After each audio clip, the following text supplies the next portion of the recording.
Hi, welcome back to the Sunshine M's podcast. I'm your host, Emily, but you can call me Ems. Today is another one of those golden hour confessional mini series where I get to read stories that you guys have submitted. Let's just get right into it, shall we? I don't recognize myself in my own body. My body has changed over the past couple years, and I don't feel like I've fully caught up to it mentally. I still expect to look a certain way, and when I don't, it throws me off. It's not even that I think my body's bad, it just feels unfamiliar. Like I'm living in a version of myself that I haven't fully accepted yet. I don't know how to reconnect with the body that feels different than what I'm used to. As someone who has drastically lost weight and gained weight, you are not alone in that feeling. I personally have had a hard time warning with some body dysmorphia. I personally feel like I'm a lot bigger than I am, or there are times where I feel like I'm a lot smaller than I am, and I will look in the mirror and be confused at what I see.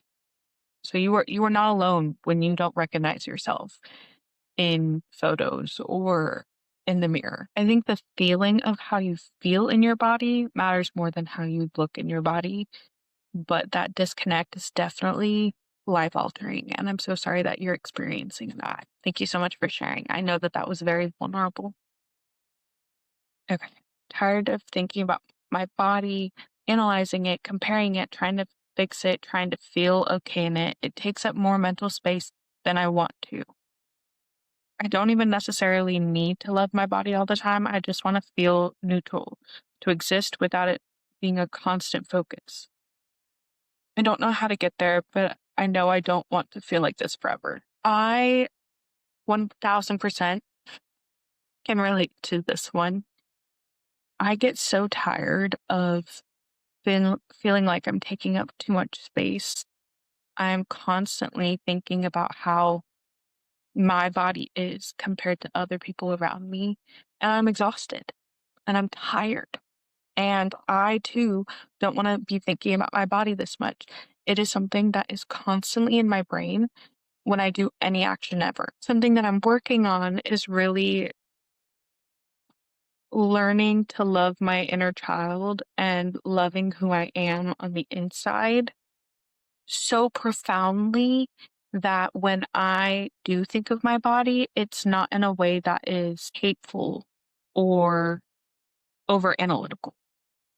And that's something that I'm currently working on. And I do find lately that I'm not overanalyzing every single inch of my body. So maybe there's a correlation there, maybe there's not. That's just that's where I'm at right now, if I'm honest. I avoid certain situations completely. Hi. Hi, I've started to realize how much my body image affects my decisions. There are certain situations I avoid entirely, like going to the beach, pool parties, or even certain workout classes because of how I feel about my body. I'll make excuses or say I'm not interested, but the truth is, I don't want to feel exposed or uncomfortable. It's frustrating because I know I'm missing out on experiences I might actually enjoy. But in the moment, avoiding it feels easier than facing those feelings. Ooh, this one's heavy. I love water parks. I love going on water slides. I hate roller coasters, so water parks are my thing. I love the lazy river. I like going on, all these rafts and stuff.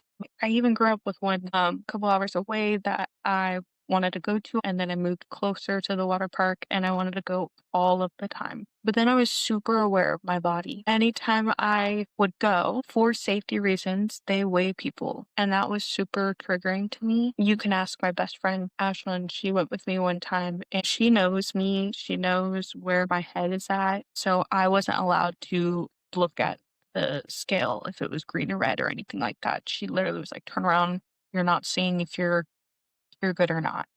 You're good. Don't look at it. Kind of thing. Like she would protect my feelings and we would ride on these things together.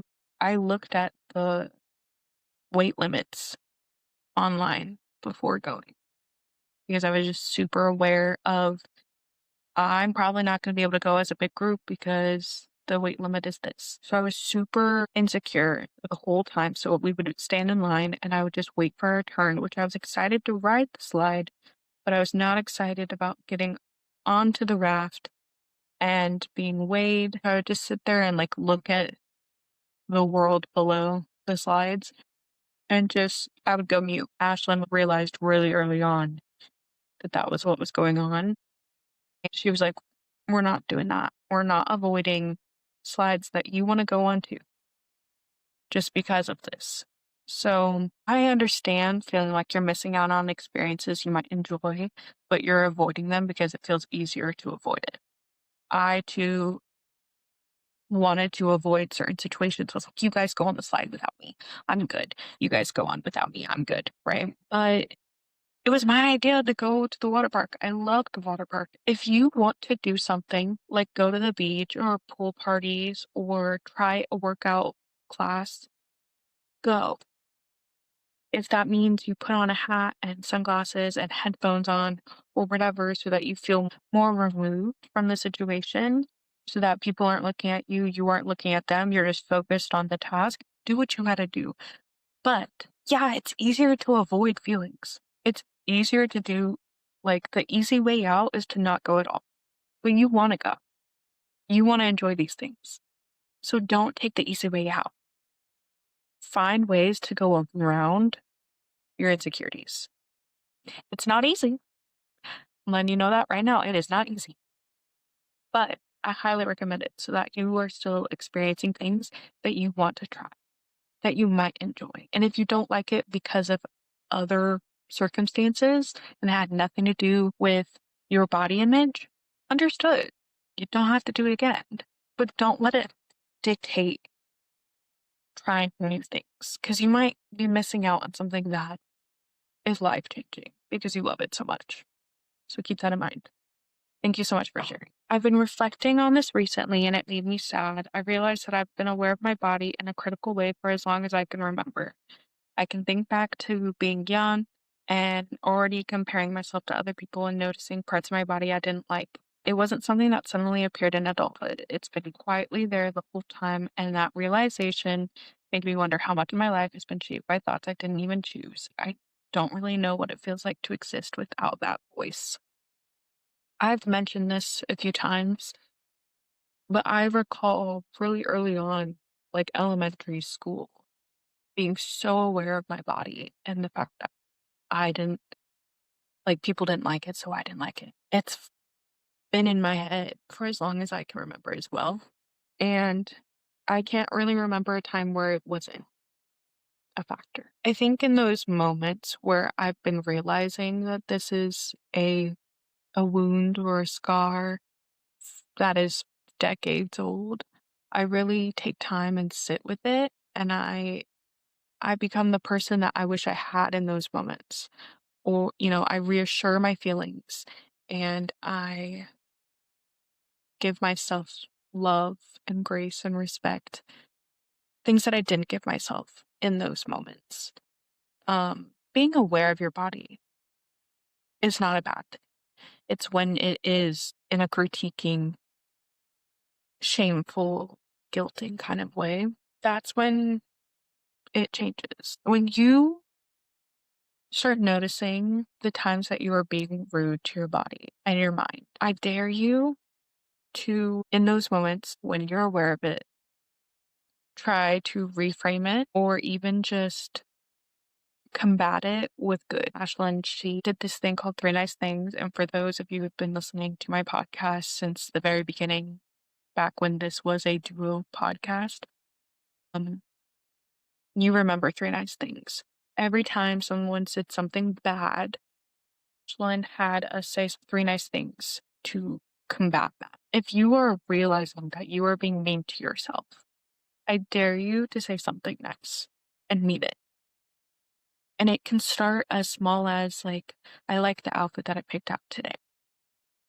That's better than not being nice to yourself at all.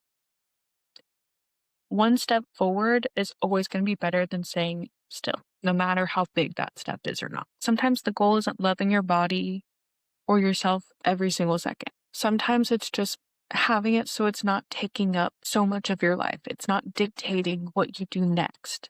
It's not how you go about your day. It doesn't make you make decisions that you don't actually want to make because you are super aware of your body. That's not the main goal here. The main goal is being aware of your body and choosing to respect it anyway. Thank you so much for sharing your guys' stories with me. If you have something on your chest that you need to get off and you want to share it with me so I can share with other people so that we all don't feel alone, there is a link in the description below. It's a Google form. You just type in anything you want, honestly.